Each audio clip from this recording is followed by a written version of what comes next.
Η βιομάζα είναι η πιο παλιά και διαδεδομένη ανανεώσιμη πηγή ενέργειας.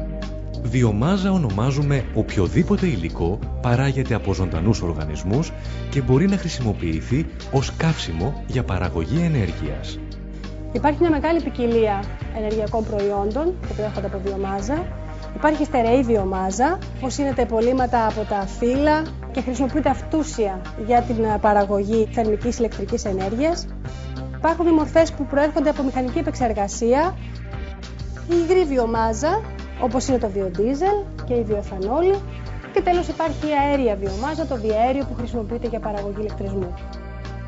Βιομάζα επίσης αποτελούν τα υγρά απόβλητα και το μεγαλύτερο μέρος από τα αστικά απορρίμματα των πόλεων και των βιομηχανιών.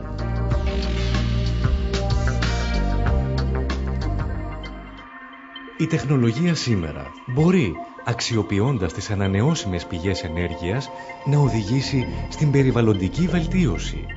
Η εξοικονόμηση και η αποδοτικότερη διαχείριση της ενέργειας είναι ένα εξίσου σημαντικό θέμα.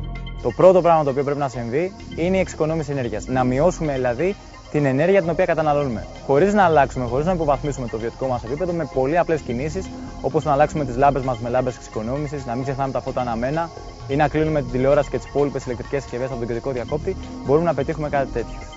Για παράδειγμα, ο βιοκλιματικός αρχιτεκτονικός σχεδιασμός επιδιώκει την προσαρμογή των κτηρίων στο κλίμα και το φυσικό περιβάλλον, ελαχιστοποιώντας τις ενεργειακές ανάγκες.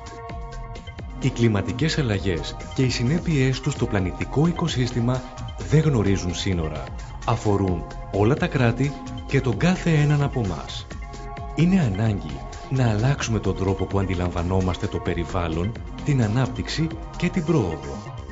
Να στραφούμε προς την αειφόρο ανάπτυξη και τη νέα πράσινη τεχνολογία που σέβεται το μέτρο και την αρμονική συνύπαρξη του ανθρώπου με το περιβάλλον.